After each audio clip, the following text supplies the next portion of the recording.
Hello students, 26 अक्टूबर को हमारे biology की एग्ज़ाम है। तो वो एग्ज़ाम में हम लोगों ने कुछ चैप्टर्स इन्वॉल्व की है।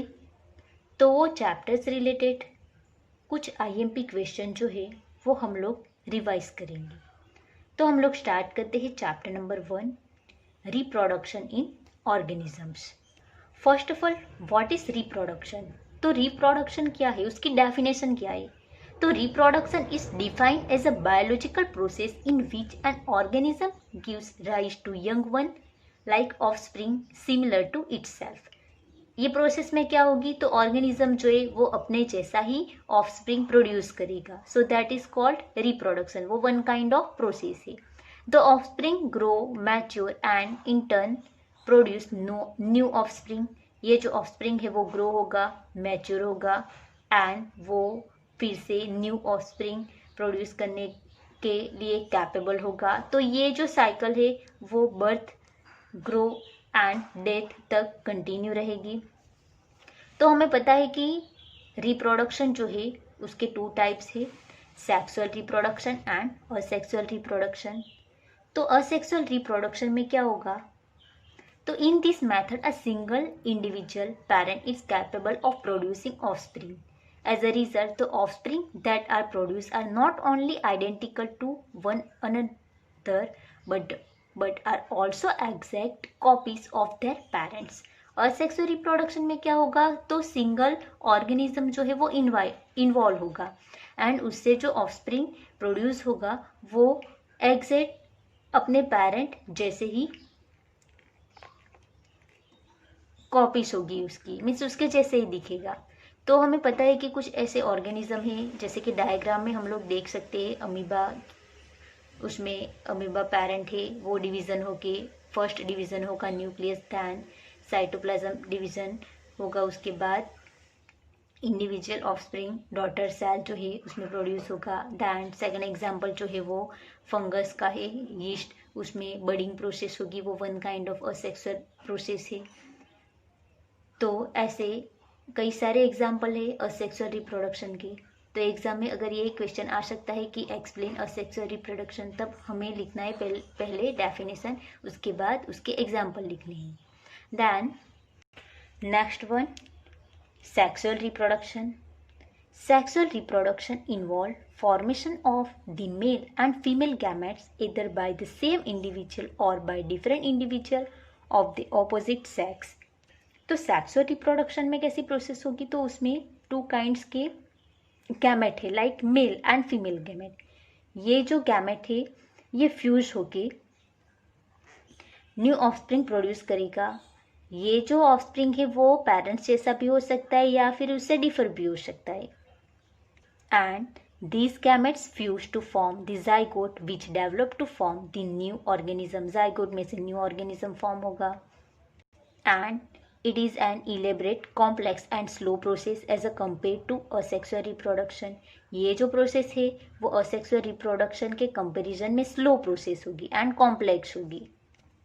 Because of the fusion of male and female gametes, sexual reproduction result in offspring that are not identical to the parent or amongst themselves. And a study of diverse organisms like plant, animal or fungi shows that though they differ so great in external morphology and internal and physiological when it comes to sexual mode of reproduction and they share a similar parent.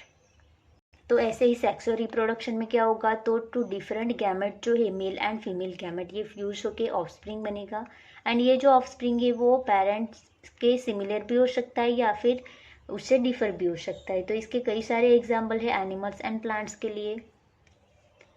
In both plant and animal hormones are responsible for the transition between the 3 phase. Interaction between hormones and certain environmental factors regulate the reproductive process and the associated behavior expressed of organism like events in sexual reproduction. तो sexual reproduction की events है जो हम लोग details में देखेंगे।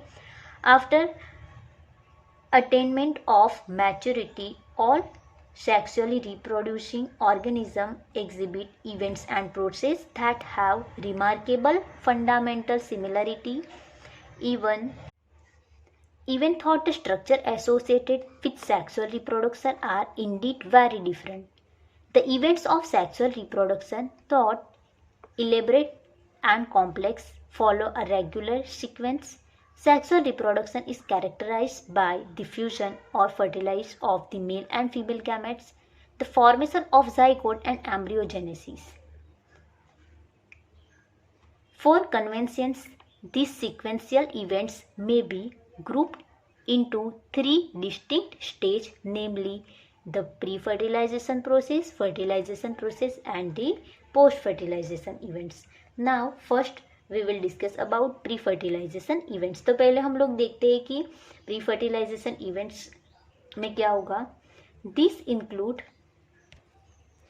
all the events of sexual reproduction prior to the fusion of gametes. The two main pre-fertilization events are gametogenesis and gamete transfer. Most important है ये. अगर क्वेश्चन एग्जाम में आया कि प्री फर्टिलाइजेशन इवेंट्स, तो हमें 2 पॉइंट्स जो है वो एक्सप्लेन करना होगा, डिस्क्राइब करना होगा, gametogenesis process and gamete transfer. तो फर्स्ट हम लोग देखते हैं गैमेटोजेनेसिस प्रोसेस.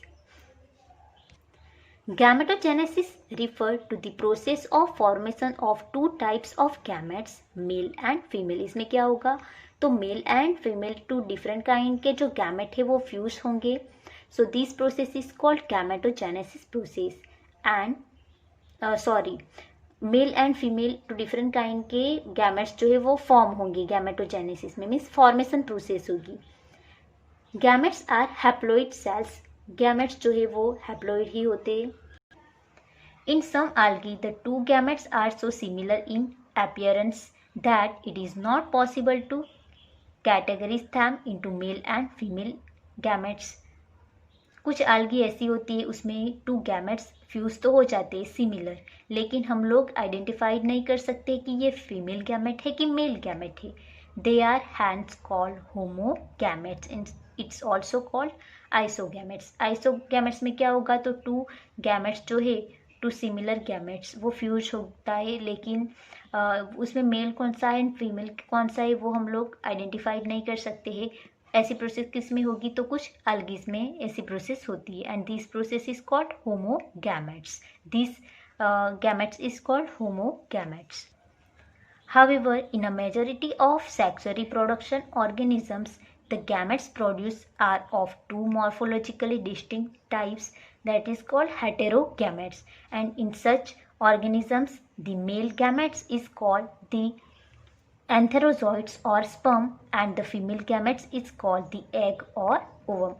हेटेरोगैमेट्स में क्या होगा, तो उसमें हम लोग आइडेंटिफाइड कर सकते हैं कि मेल कौन सा है एंड फीमेल कौन सा है. जैसे कि हम लोगों ने देखा कि मेल गैमेट्स को क्या बोल सकते हैं, तो एंथेरोजॉइड्स भी बोल सकते हैं या फिर स्पर्म भी बोल सकते हैं. And female gametes is called egg और ovum. Now sexuality in organism. Sexual reproduction in organism generally involve the fusion of gametes from two different individuals, but this is not always true. ये सभी के लिए true नहीं है.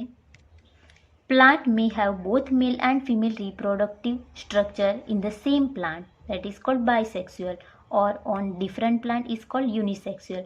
कुछ plant जो है उसके फ्लावर में दोनों टाइप्स के रिप्रोडक्टिव स्ट्रक्चर होते हैं, स्टेमेन एंड पिस्टिल. तो this type of plant is called bisexual, means दोनों रिप्रोडक्टिव स्ट्रक्चर प्रेजेंट है. लेकिन कुछ ऐसे प्लांट होते हैं जिसमें सिर्फ मेल रिप्रोडक्टिव पार्ट होगा या फिर फीमेल रिप्रोडक्टिव पार्ट होगा. So that is called unisexual flower. In several fungi and plants terms such as a homothallic and monoecious are used to denote the bisexual condition. कुछ fungis जो होती है and कुछ plants उसमें bisexual condition के लिए कौन से टर्म को यूज़ कर सकते हैं, तो homothallic and monoecious and heterothallic and dioecious are the term used to describe unisexual condition.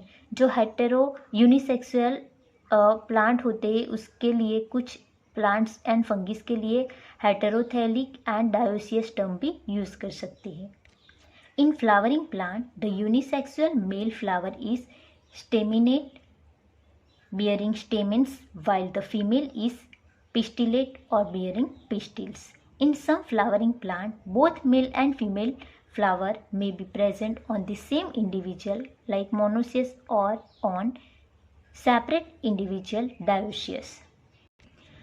Some example of monoecious plant are cucurbits and coconuts, and of dioecious plant are papaya and date palm. तो ये example most important है। अगर exam में ये theory आई तो आप लोग जब आंसर लिखते हैं तब ये एग्जाम्पल लिखना इम्पोर्टेंट है। अगर आप लोगों ने एग्जाम्पल नहीं लिखे तो आप लोगों के मार्क्स कट हो सकते हैं। तो ऐसे ही हम लोगों ने जैसे प्लांट के लिए यूनिसेक्सुअल एंड बाइसेक्सुअल देखा, ऐसे कुछ ऑर्गेनिज्म की स्पीसीज भी यूनिसेक्सुअल एंड बाइसेक्सुअल हो सकती है, जैसे कि several unisexual animal species like earthworm and sponges, tapeworm and leech. Typical example of bisexual animal that possess both male and female reproductive organ are hermaphrodites. Cockroach is an example of unisexual species. तो cockroach जो है वो unisexual species है। And यहाँ पे हम लोगों ने जो देखा जैसे कि टैपवॉर्म, अर्थवॉर्म, स्पॉन्जीज, ये सब जो है वो बाइसेक्सुअल एनिमल है। मीन्स ये एनिमल्स जो है उसमें दोनों रिप्रोडक्टिव स्ट्रक्चर जैसे कि male and female reproductive structure जो है वो दोनों प्रेजेंट हो गए, इसलिए ये बाइसेक्सुअल एनिमल है। And it is also known as hermaphrodites organism. ये हर्मेफ्रोडाइट ऑर्गेनिज्म है। कॉकरोच जो है वो यूनिसेक्सुअल स्पीसीज है, उसमें मेल कॉकरोच एंड फीमेल जो है वो डिफर होता है। तो ये ऐसे प्री फर्टिलाइजेशन इवेंट्स में हम लोगों ने गैमेटोजेनेसिस प्रोसेस देखा। Now cell division during gamete formation means ये प्री फर्टिलाइजेशन इवेंट्स जो है उसका सेकंड पॉइंट है cell division during gamete formation. Means gamete formation कैसे होगा? Gametes in all heterogametic species are of two types, namely male and female.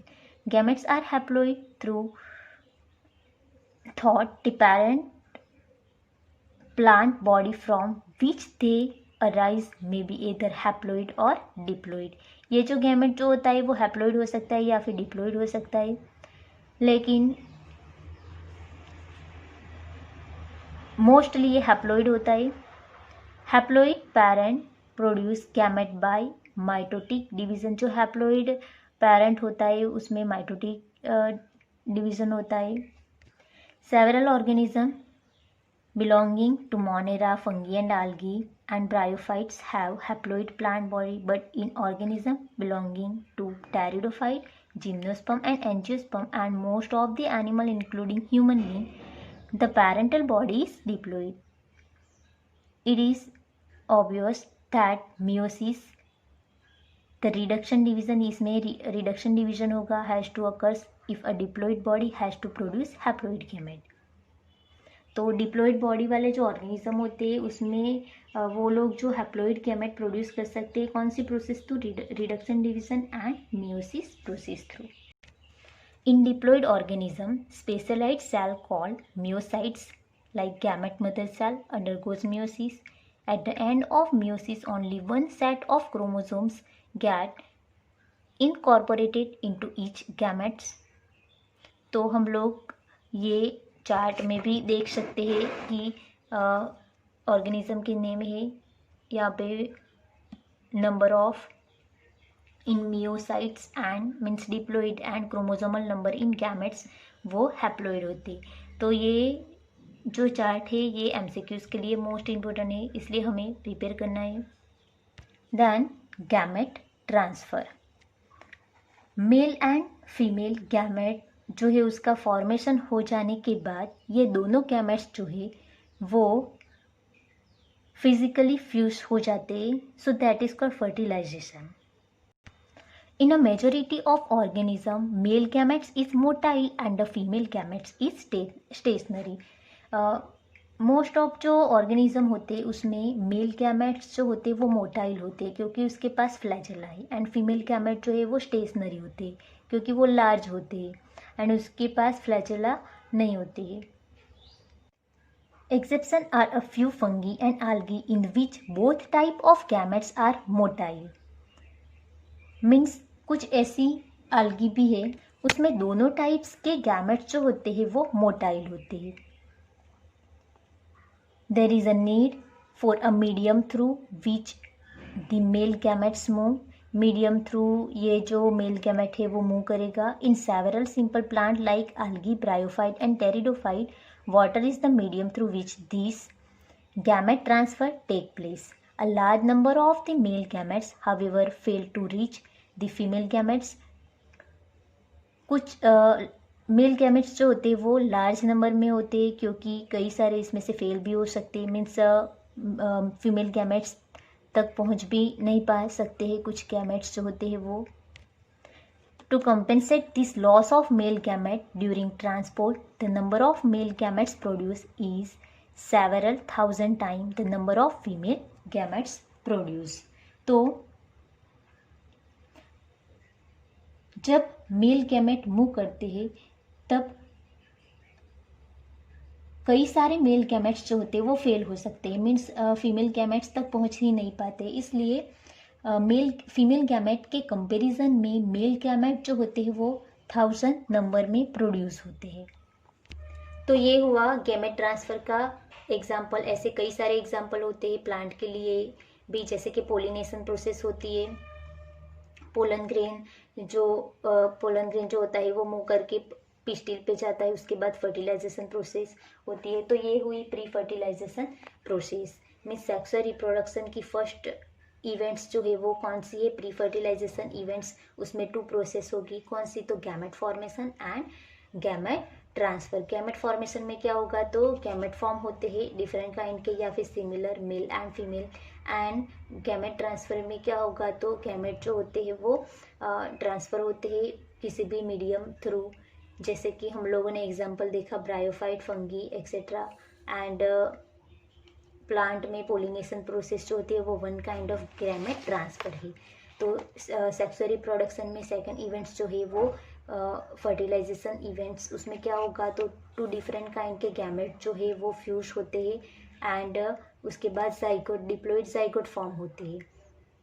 उसके बाद post fertilisation events जो होती है उसमें zygote, formation of zygote and embryogenesis process. Zygote form होगा, उसमें सेल डिवीज़न होगा, माइटोटिक मियोटिक प्रोसेस होगी, then embryogenesis.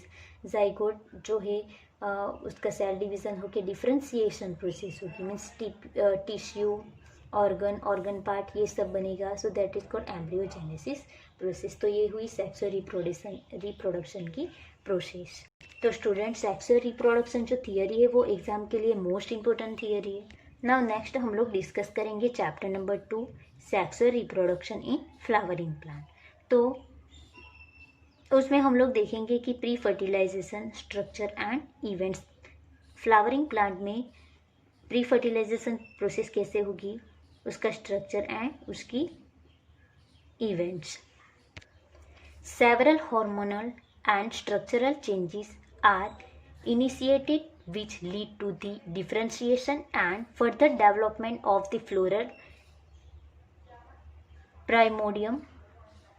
Inflorescences are formed which bear the floral bud and then the flowers. In the flower, the male and female reproductive structure, the androecium and the gynoecium differentiated and development. Flower में harmonious changes होने के बाद उसमें ये mature हो जाएगा and mature हो जाने के बाद इनफ्लोरेसेंस जो है वो डेवलप होगा, मीन्स फ्लोरल बड. तो ये जो फ्लावर है उसमें 2 काइंड के रिप्रोडक्टिव पार्ट होंगे, male and female. Male part is known as androecium and female part is known as gynoecium. तो फर्स्ट हम लोग डिस्कस करेंगे stamen, microsporangium and pollen grain, means male reproductive part. तो diagram में हम लोग देख सकते हैं कि टिपिकल एंजियोस्पर्म फ्लावर में 2 रिप्रोडक्टिव पार्ट होते हैं। Mail reproductive part like stamen the long and slender stock called the filament. ये पार्ट जो है, this part is called filament and the terminal generally bilobe structure called the anther. This part is known as anther. The proximal end of the filament is attached to the thalamus or the petal of the flower. ये जो proximal part है, यहाँ पे ये swallowing part है, वो thalamus के साथ अटैच रहता है या फिर petal के साथ अटैच रहता है। The number and length of stamen are variable in flower of different species. Different species में ये जो एंथर है उसके नंबर डिफरेंट होते हैं एंड उसके लेंथ भी डिफरेंट होती है एंड उसका शेप भी डिफरेंट स्पीसीज में डिफरेंट होता है। A typical angiosperm anther is bilobed with each lobe having 2 theca. Typical angiosperm stamen जो होते हैं उसमें 2 लोब होते हैं। ये हुआ एक लोब एंड ये दूसरा, एंड सभी लोब में 2 थिका, ये थिका है, दे आर डाइथिकस। 2 थिका है मीन्स एक लोब में 2 theca. Often a longitudinal groove runs lengthwise separating the theca. Longitudinal groove देखेंगे तो लेंथ वाइज ये सेपरेट हुआ है, मीन्स इनर पार्ट तक ये थिका जो है वो प्रेजेंट है। The bilobe nature of an anther is very distinct in the transverse section of the anther. The anther is a 4 sides means tetragonal structure consist of 4 microsporangia located at the corner, 2 in each lobe. इसमें 4 microsporangia होंगे means 2 lobe है and each lobe contain 2 theca means उसके पास total 4 थिका हुए। सभी theca में microsporangium present है means each lobe contain 2 microsporangia. Microsporangia develop further become pollen sac. उसके बाद ये पोलन सैक में कन्वर्ट हो जाएगा। उसके बाद ये मैच्योर हो जाएगा। मैच्योर हो जाने के बाद उसमें पोलन ग्रेन से ये पैक हो जाएगा। Now structure of microsporangia. अब हम लोग देखते हैं कि ये थिका में जो माइक्रोस्पोरेंजियम है उसका स्ट्रक्चर कैसा होगा। तो ये मोस्ट इंपॉर्टेंट थियरी है एग्जाम के लिए। In transverse section a typical microsporangia appear near circular in outline. It is generally surrounded by 4 wall layer, the epidermis, endodermis, middle layer and the tapetum. The outer 3 wall layer perform the function of protection and help in dehiscence of anther to release the pollen. The innermost wall layer is the tapetum. It nourishes the developing pollen grain. Cell of the tapetum possess dense cytoplasm and generally have more than 1 nucleus. अब हम लोग diagram through देखते हैं structure of microsporangium. तो outermost layer is called epidermis, then middle layer, then epidermis, उसके बाद endothecium, then middle layer and tapetum. Outer 3 layer जो है epidermis, endothecium and middle layer ये प्रोटेक्टिंग लेयर है। Then tapetum जो है वो फूड प्रोवाइड करेगा मीन्स नरिशमेंट देगा, जो पोलन ग्रेन होते हैं उसको नरिश करेगा। एंड ये जो epidermis, endothecium and middle layer जो है वो प्रोटेक्ट भी कर सकता है एंड डेहिसेंस के लिए हेल्प भी कर सकता है। यहाँ पे जो इनर मोस्ट लेयर जो है उसके जो सेल है उसके पास 1 न्यूक्लियस एंड डेंस साइटोप्लाज्म होते हैं। When the anther is young a group of compactly arranged homogeneous cells called the sporogenous tissue occupy the center of each microsporangium. Means उसके जो इनर मोस्ट लेयर है उसमें sporogenous tissue होते हैं and वो tissue में से ही पोलन ग्रेन जो है वो प्रोड्यूस होंगे। Now microsporogenesis means formation of pollen grain. तो ये माइक्रोस्पोरेंजियम टिश्यू है, माइक्रोस्पोरेंजियम पार्ट है, लेयर है, उसमें इनर मोस्ट लेयर जो है वो स्पोरोजिनस टिश्यू में से कैसे फॉर्म होते हैं pollen grain, pollen mother cell, वो देखते हैं कौन सी प्रोसेस में, तो microsporogenesis process. As the anther develop the cell of sporogenous tissue undergo meiotic division to form microspore tetrads. As each cell of the sporogenous tissue is capable for giving rise to a microspore tetrad, means एक cell sporogenous tissue है, suppose मान लो ये sporogenous tissue है, ये diploid होंगे, उसमें से जो सभी सेल है जो एक्टिव होंगे, मीन्स न्यूक्लियस डिवीजन होंगे, टेट्राड बनेंगे, मीन्स एक पोलन ग्रेन एक जो सेल है उसके न्यूक्लियस जो है वो डिवाइड होके 4 न्यूक्लियस बनेंगे, so that is called tetrad part. Each one is the potential pollen और माइक्रोस्पोर मदर सेल. इसको माइक्रोस्पोर मदर सेल भी बोल सकते हैं, means MMC microspore mother cell. The process of formation of microspore from a pollen mother cell means PMC, pollen mother cell, through meiosis is called microsporogenesis process. The microspore as they are formed are arranged in a cluster of 4 cells, the microspore tetrads. कोई एक में से 4 nucleus बनेंगे, 4 cell बनेंगे. As the anther mature, anther dehydrate, the microspore dissociate from each other and develop into pollen grain. उसमें से pollen grain develop होंगी. Inside each microsporangium, several thousand of microspore or pollen grain are formed that are released with the dehiscence of anther. कोई एक में से बहुत सारे कोई एक में से 4 पोलन ग्रेन बनेंगे, माइक्रोस्पोर मदर में से ऐसे बहुत सारे माइक्रोस्पोर मदर होंगे, उसमें से पोलन ग्रेन बन सकते हैं, थाउजेंड्स से भी ज़्यादा बन सकते हैं. उसके बाद जब ये स्टेमेन जो है वो मैच्योर होगा, उसके बाद उसका डेहिसेंस होगा एंड सभी माइक्रोस्पोर जो है मीन्स पोलन ग्रेन जो है वो रिलीज होंगे. Now pollen grain means pollen grain का स्ट्रक्चर कैसे. पोलन ग्रेन जो है वो मेल गैमेटोफाइट्स है. Pollen grain are generally spherical, measuring about 20 to 50 micrometer in diameter. उसका diameter कितना है तो 20 to 50 micrometer μm. 20 to 50 μm means it has a prominent 2 layer wall. उसके पास 2 wall layer है, outer and inner. Outer layer is known as exine and inner one is called intine. Exine जो है वो किससे बना हुआ है तो स्पोरोपोलिनिन से बना हुआ है. एंड ये जो स्पोरोपोलिनिन है वो high temperature and strong acid and alkaline से भी प्रोटेक्ट हो सकता है. लेकिन पोलन ग्रेन के एक्साइन पार्ट जो है उसमें से कुछ पार्ट पे ये एब्सेंट होता है, मीन्स स्पोरोपोलिनिन, तो वहाँ पे स्पेस होगी. So this part is known as germ pore. वहाँ से पोलन ट्यूब जो है वो ओवम तक आगे बढ़ेगी.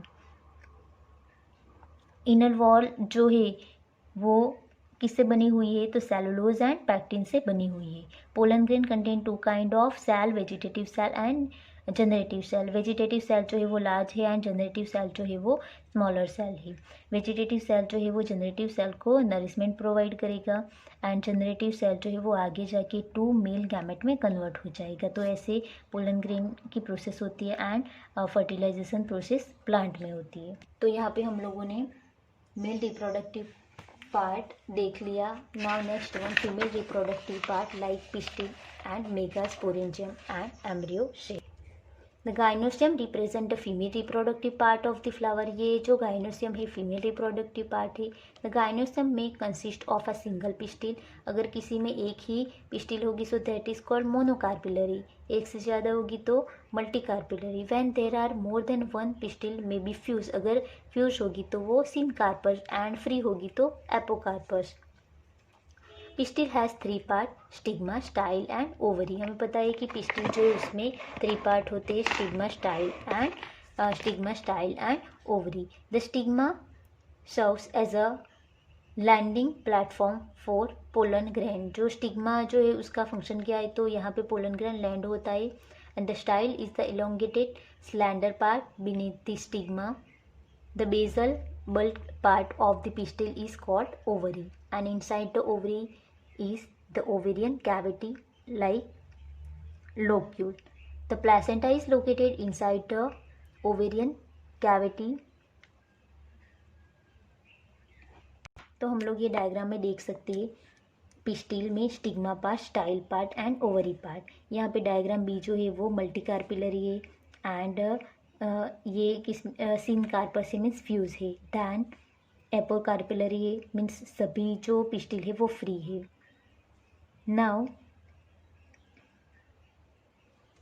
Megasporangium is also called ovules. The number of ovules in an ovary may be 1। अगर एक ही ओव्यूल किसी प्लांट में प्रेजेंट होगा,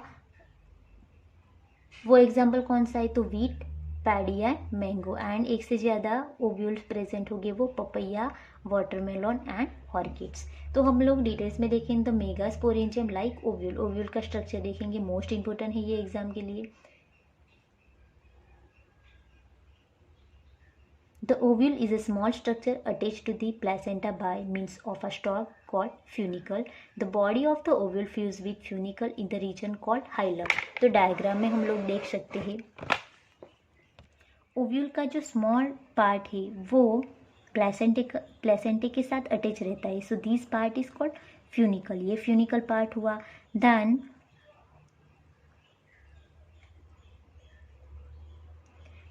the body of the ovule fuse with funicle.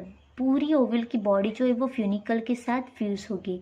So this part is called hilum part. This hilum represented the junction between ovule and funicle. ये दोनों के बीच का पार्ट है, फ्यूनिकल एंड ओव्यूल का पार्ट है। Each ovule has 1 or 2 protective envelope called integument. एक ovule में एक से ज़्यादा प्रोटेक्टिव पार्ट है। यहाँ पे हम लोग लेयर देख सकते हैं। This part is called inner integument and outer. बाहर की साइड का जो है वो आउटर इंटेग्यूमेंट है एंड इनर साइड का जो है वो इनर इंटेग्यूमेंट है। Integument encircle the nucellus except at the tip where a small opening called the micropyle is originated। ये जो पूरा इंटेग्यूमेंट है ये पूरे बॉडी पार्ट को, ओव्यूल के बॉडी पार्ट को कवर नहीं करेगा। कुछ ऐसा पार्ट होगा जहाँ पे स्पेस होगा and this part is called micropyle part. Opposite the micropyle end is called chalaza. उसके ऑपोजिट का जो पार्ट है so that is called chalaza part and represent the basal part of the ovule. Enclosed within the integument is a mass of cell is called nucellus। Most important यहाँ पे ये this part is called nucellus part. Integument पूरे nucellus को cover करेगा। Cell of the nucellus have abundant reserve food material. यहाँ पे food material reserve होगा and located in the nucellus is the embryo sac और फीमेल गैमेटोफाइट। यहाँ पे ही embryo sac develop होगा या फिर फीमेल गैमेटोफाइट जो है वो डेवलप होगा।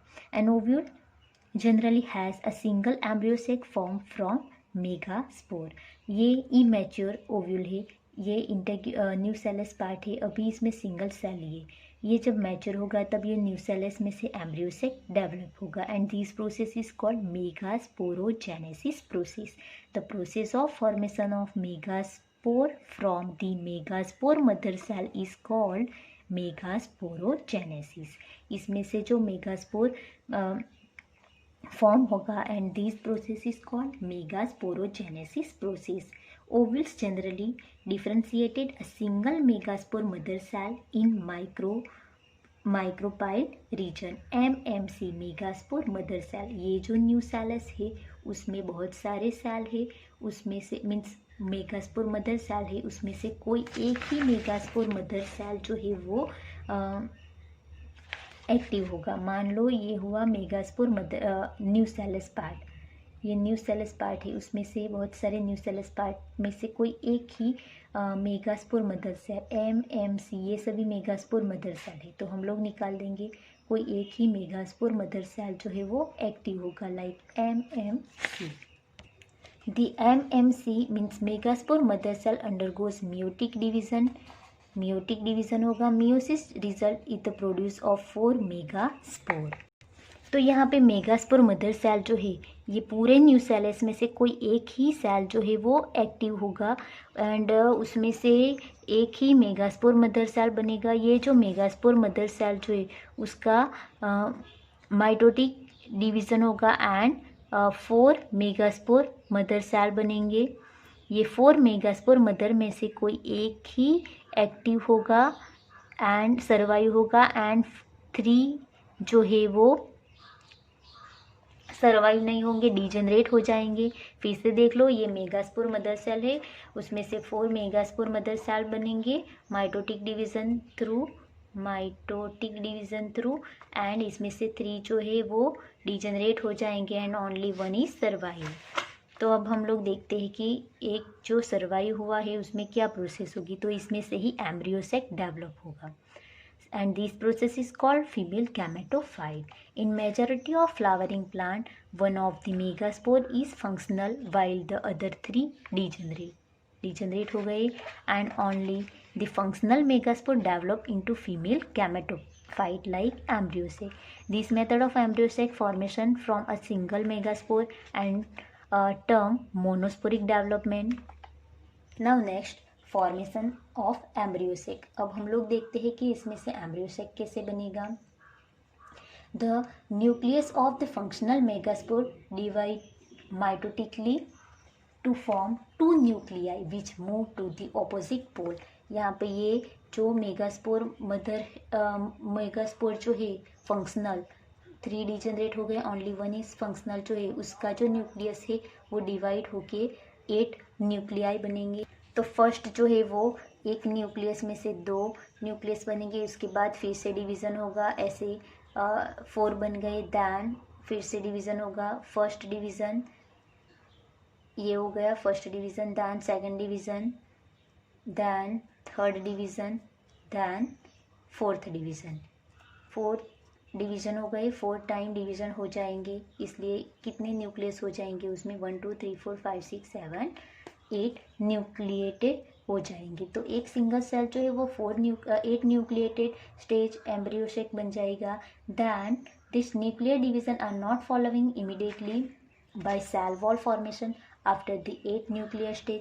Cell wall are laid down leading to the organization of the typical female gametophyte और एम्ब्रियोसेक। इसमें से सभी न्यूक्लियस के सराउंडिंग सेल वॉल नहीं बनेगी, जैसे कि कोई एक बनेगा, उसके बाद सेकंड बनेगा, then third one, then fourth one, then fifth, then six and seventh one जो है उसमें क्या होगा कि एक ही सेल में 2 न्यूक्लियस होंगी। तो यहाँ पे कितने सेल हो गए 1 2 3 4 5 6 7। ऐसे इसमें न्यूक्लियस कितने हैं, तो न्यूक्लियस 8 है, न्यूक्लियाई 8 एंड सेल 7, क्योंकि 2 न्यूक्लियाई के सराउंडिंग एक वॉल बन जाती है एंड सभी में इंडिविजुअल वॉल रहती है। And this is characteristic distribution of the cell within the embryo sac. 3 cell are group together and the micropyle end. अब हम लोग देखेंगे कि एम्ब्रियो सेक में उसका अरेंजमेंट कैसे होगा। ये हुआ एम्ब्रियो सेक, उसमें सेल का अरेंजमेंट कैसे होगा। तो 3 cell are group together at the micropyle end consist 2 egg apparatus। Micropyle end में 3 न्यूक्लियस जो है वो अरेंज होंगे। तो अब हम लोग उस ओव्यूल का स्ट्रक्चर देखेंगे। ये इंटरग्यूमेट हो गए, आउटर एंड इनर इंटरग्यूमेट। तो यहाँ पे micropyle end this region is called micropyle region. इसमें से 1 2 3 ये माइक्रोपाइल एंड में अरेंज हो गए। So this structure is known as egg apparatus.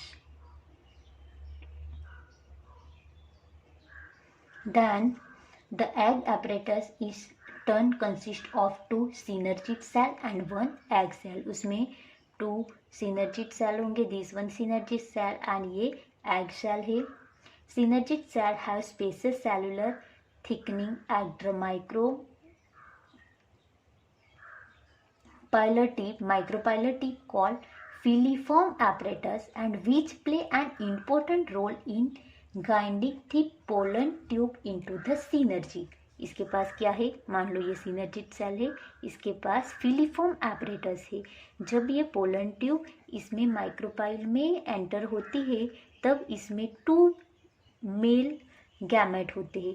तो ये मेल गैमेट जब एंटर होता है तब ये फीलीफॉर्म एपरेटस जो है वही इसको गाइड करेगी कि एक न्यूक्लियस एग सेल के साथ फ्यूज हो जाओ और दूसरा जो है वो मिडल पार्ट में चले जाओ। Then 3 cells are at the chalaza and and are called the antipodal. इसमें से 3 कहाँ पे गए, तो चला जा एंड पे चले गए, and this arrangement is called antipodal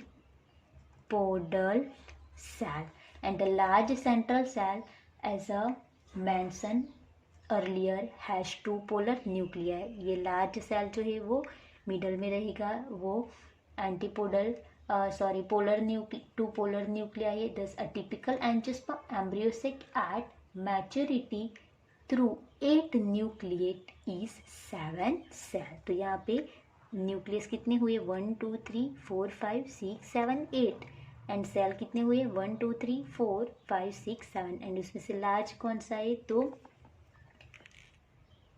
polar nuclei है। तो एग्ज़ाम में जब हम लोग थियरी लिखते हैं तब ये डायग्राम जो है वो मोस्ट इम्पोर्टेंट है। अगर डायग्राम ड्रॉ नहीं किया तो उसके मार्क्स कट हो जाएंगे। विथ लेबलिंग डायग्राम ड्रॉ करना है, अगर ऐसे ही ड्रॉ कर लिया तो उसके मार्क्स नहीं मिलेंगे। तो sexual reproduction in flowering plant में हम लोगों ने mail and female reproductive part के बारे में डिटेल्स में देख लिया।